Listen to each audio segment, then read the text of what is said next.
name is Laura Kubica, and I'm a certified health coach. And I specifically focus on two areas, which is gut health and immunology. And today, I would like to talk specifically about the gut aspect of the GLP-1 medications that are so much talked about. And I want to unpack a few aspects of the GLP-1's medications. And those are primarily the ones that are understanding the GLP-1s, like what are these drugs doing for us? And also like how can we stimulate our natural GLP-1 production, specifically through nutrition. So we will be discussing the gut health. Then how to protect our bodies while we or our loved ones are on these GLP-1 therapies. Because we might be thinking that we are not getting enough nutrients, and like protecting and nourishing our bodies and muscles and brains is extremely important. And then also I'm going to give you some specific and sustainable, very, very easy habits that are going to build our long-term metabolic health.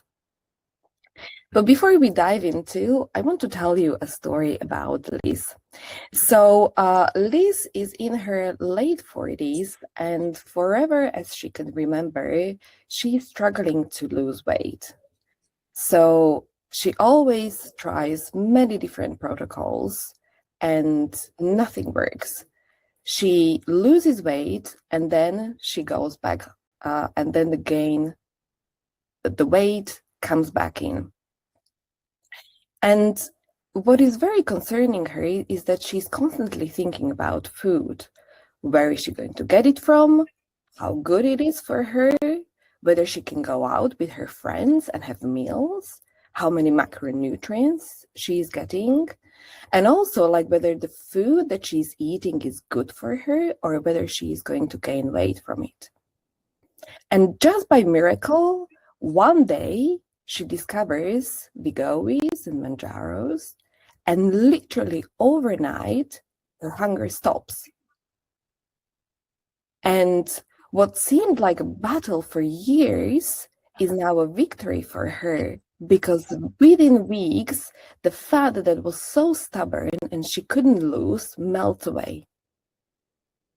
But initially, what seems like a victory is now causing worries for her, because she's realizing that she can only eat such a few bites, little amount of foods, and she's worried that she's not going to get enough nutrients and enough proteins, and her muscles will waste away.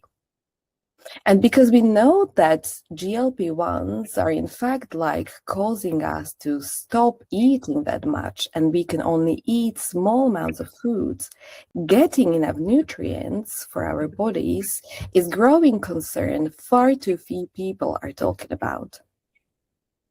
So what are actually these GLP-1 drugs? Well, they are drugs that are mimicking hormones that our gut are naturally producing. Right? So it is something that our gut is sending as a signal to our brain that we are full, that we don't need to eat more nutrients. And these medications are doing it in a very, very clever way. They are doing it so by slowing down the gastric emptying. That means that we are feeling fuller for longer.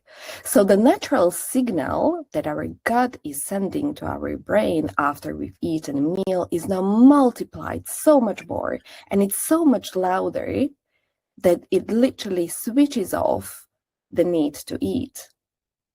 We don't feel hungry, we can just go about our day. But then becomes a new challenge, which is malnutrition and muscle loss. And so there is very important factor to know is that these medications are very, very good and very effective at regulating appetite, but they do not teach us the good diet. And as we were touching about, the very important part is that GLP-1 drugs are actually mimicking the natural hormone that our gut is producing. So can we actually eat the right way so we are producing the hormone naturally? And before we get into it, I will talk about the basics of what is healthy eating and what does it actually mean for us. And I will give you 3 very important and powerful, yet super easy protocols that are able to stimulate the GLP-1 naturally within us. So eating healthy means getting enough nutrients for our bodies to stay healthy and to produce energy. And our bodies are relying on 3 very, very important nutrients, macronutrients, those are carbohydrates, that are our brain's preferred food, proteins, that are very important for our muscles, and fats, that are protecting our brains and also that are giving flavors and bodies to our meals.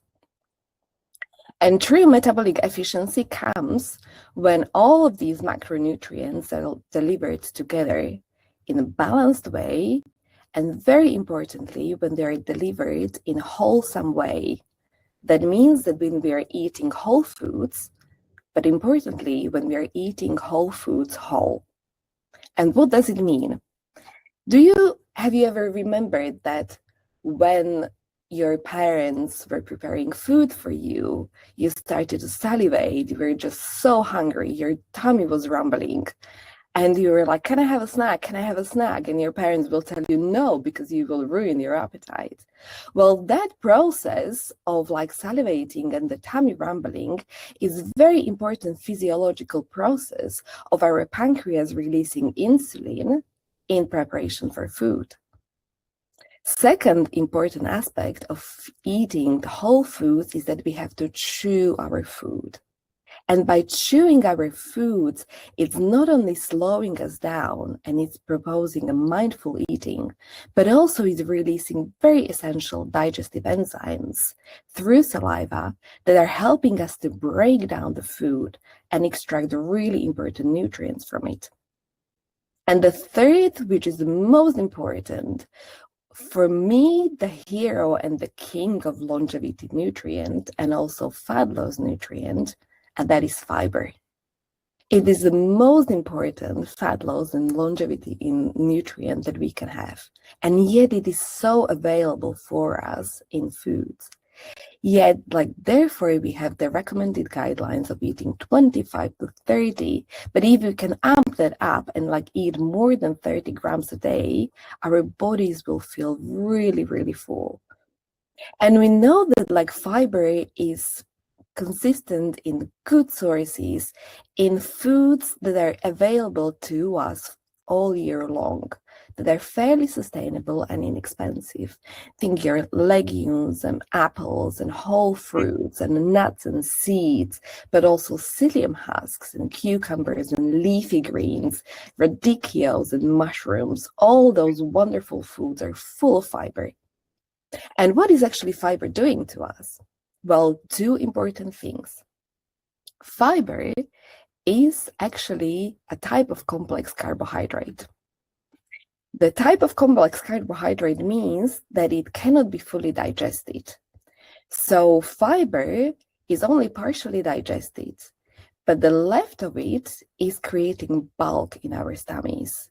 And when our stomach is really and physically full and we physically cannot eat more food, that is the first powerful signal that we are full. That is the number 1 point when our gut sends a signal to our brain. We are full, we don't need to eat. And second, fiber is also creating gut buddies, and for our bacteria, that is the most preferred food for our gut buddies.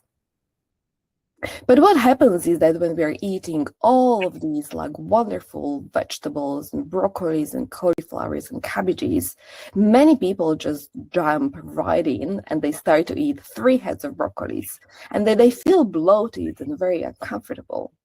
Well, what do we need to do is to add into our diet second very important nutrient, and that is prebiotic foods.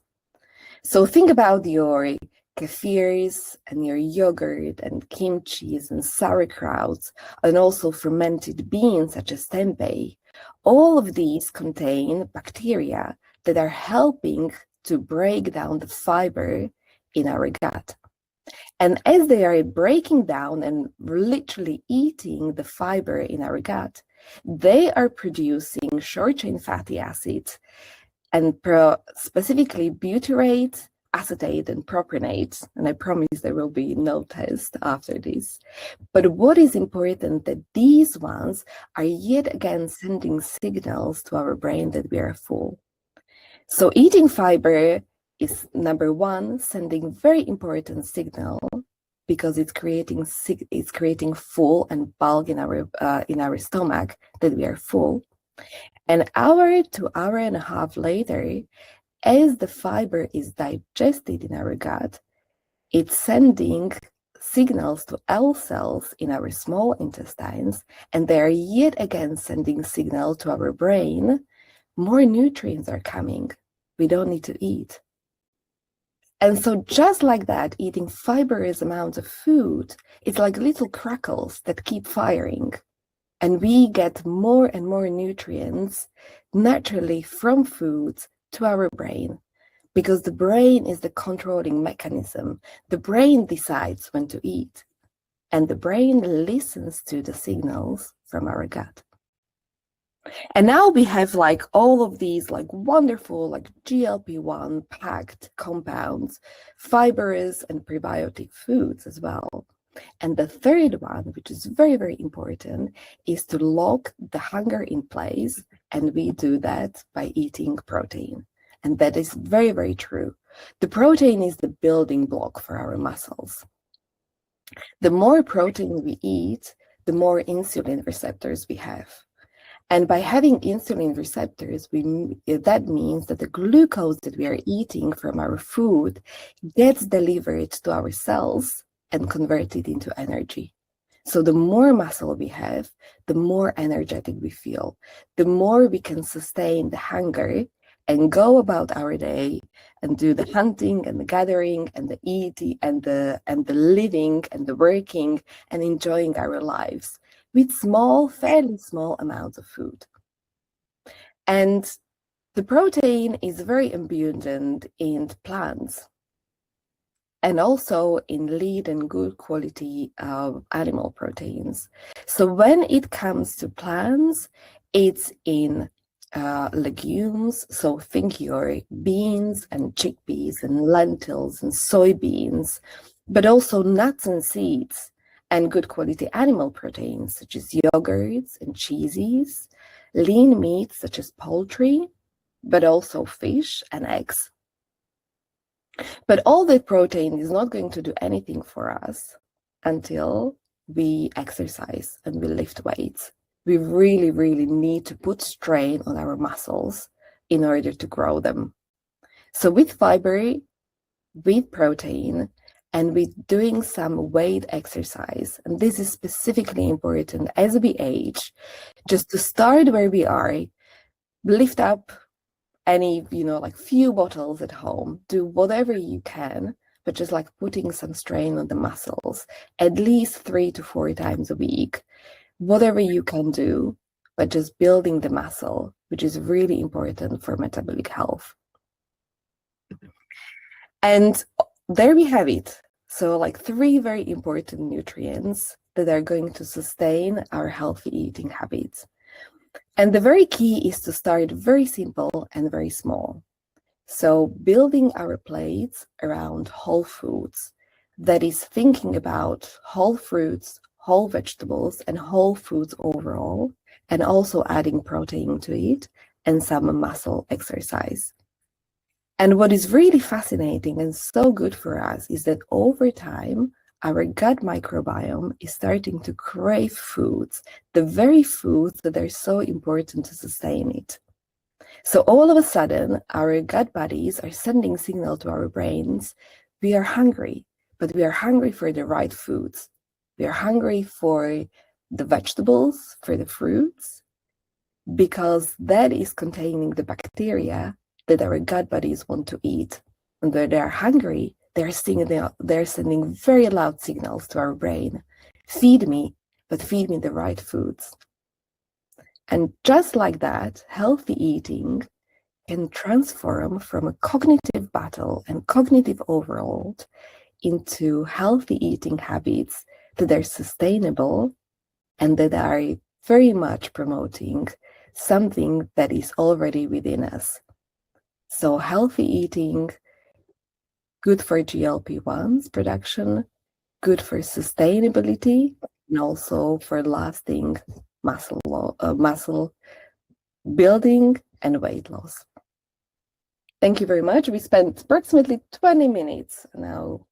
If there are any questions, I would love to take any questions.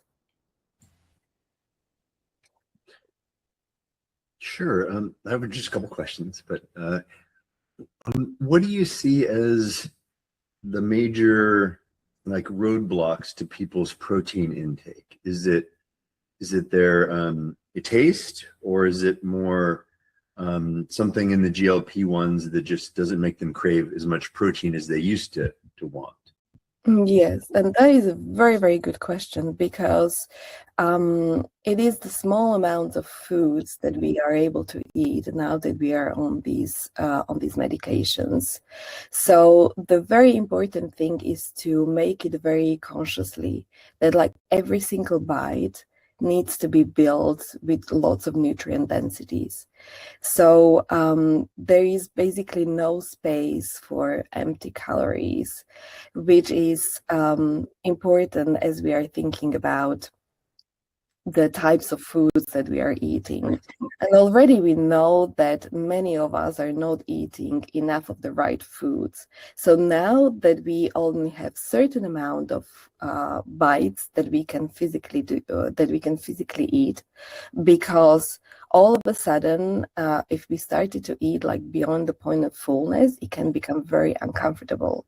So we need to have some sort of like support mechanism and be very, very mindful about selecting that protein that we can eat that is palatable for us.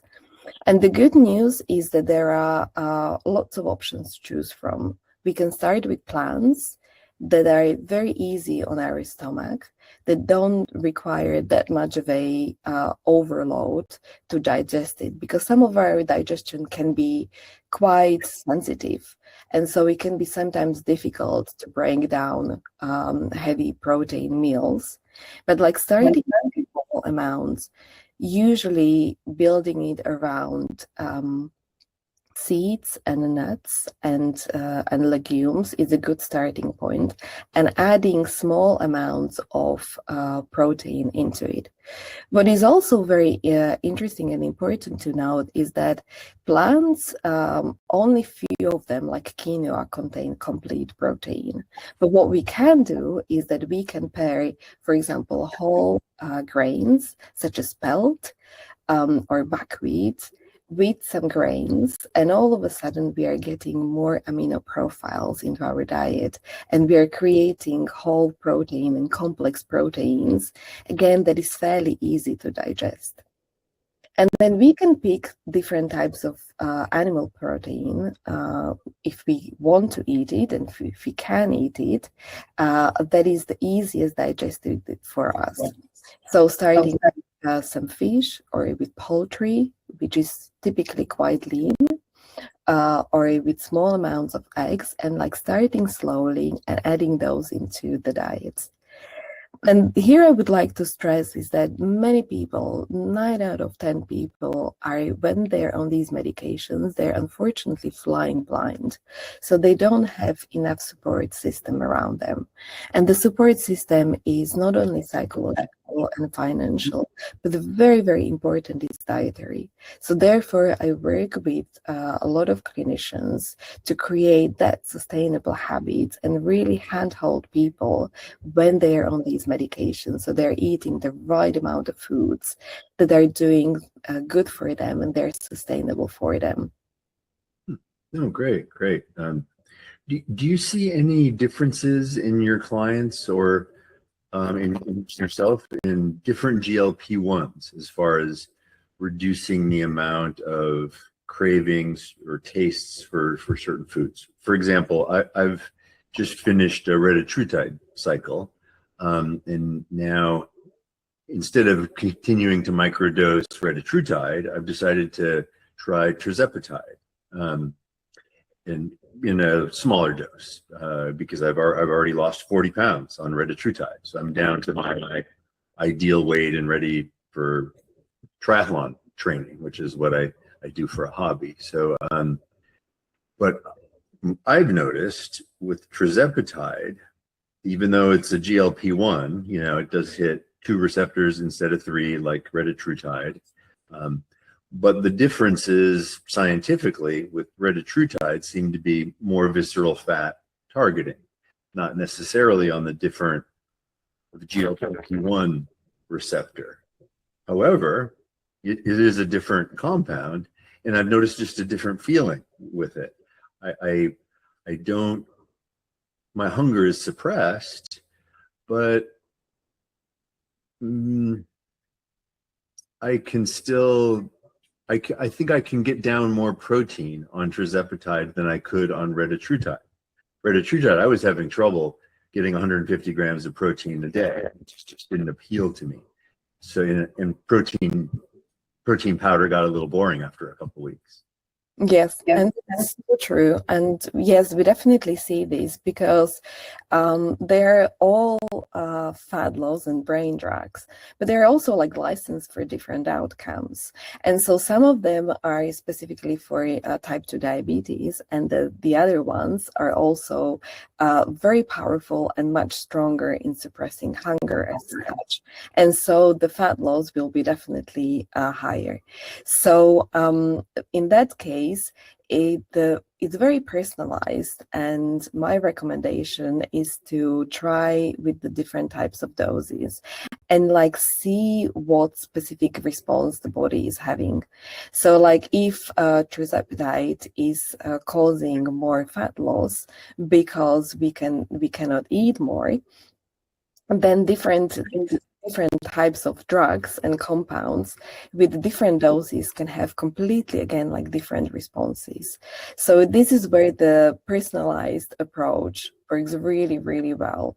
Different types of proteins, perhaps like lean protein, perhaps like protein that is rather than in a powdered format, but in an actual like food format, is something which is the right avenue for these kind of people. I would love to unpack this more.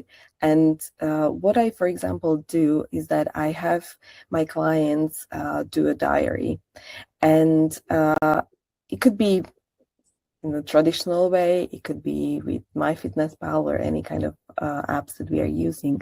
Because only when we trace back and we see 1 to 2 to 3 weeks of a history of what kind of foods we were eating, how much dose we were having, and also very importantly, whether how frequently we were dosing, we can see patterns and we can create different protocols for people.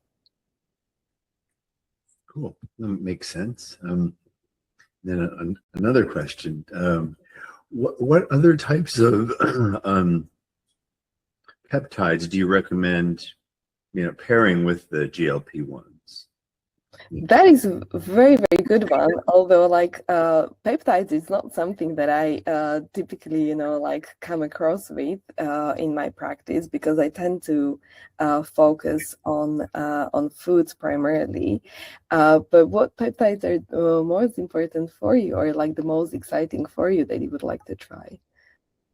Yeah, I've found 2 categories really effective alongside my GLP-1s. One has been the mitochondrial category, like MOTS-C, which increases energy production at the cellular level through optimizing mitochondria. And there's a helper with that called SS31 that helps repair damaged mitochondria. And then the other category would be the growth hormone releasing peptides, the tesamorelin, ipamorelin, CJC 1295, that category, because they're completely different, but they help with body recomposition, muscle building. Also, tesamorelin targets fat loss pretty well, visceral fat loss especially, but not through hunger, through growth hormone releasing, and not really to make an individual big and muscular like a bodybuilder, but just to help with repair, regeneration of skin, hair, sure, muscle tissue. But the GLP-1s tend to take away a little muscle along with the fat. So it's good to have something like that builds a little muscle to counteract that, I found. That is definitely very exciting. And the one that you touched on, and which is the most interesting for me, is to how we can produce more energy for our mitochondria. And my protocols are usually like going through foods first. So by giving our mitochondria that amount of energy that is able to stimulate the whole body, is what I see as the most like rejuvenating factors for all cellular processes. Because if you think about it, we run on energy caused by our mitochondria. So if we eat the right amount of food, and if we structure every single bite around promoting and giving our gut body specifically the amount of foods that is then feeding the mitochondria through the cellular signaling, that is going to push the most amount of nutrients into our cells for energy. So the mitochondrial one will be definitely the most exciting for me. Yeah, I love that one. It makes me feel great every day. I have energy for workouts, energy for business. I think sharper, just produce more energy body-wide. Exactly. And also and you mentioned very, very important point, we need energy. And the energy is a huge psychological things, because when we have energy, then we feel, okay, I can lift weights, I can exercise, right? But if there is no energy because the food intake is lowered, then there is a psychological barrier. I want to be in a rest mode, right? So it's after we've eaten something, or after we've eaten even hours, if we are eating the right foods, we still feel energized that we can do it, because there are only so many opportunities during the day that we can exercise in a fasted state, which is very, very important, and it can be very powerful for fat loss. But now that we have achieved our targets of fat loss, how we can actually sustain it, build muscle ups, whilst having the energy and enough nutrients at the same time. Yeah. Cool. Thank you very much.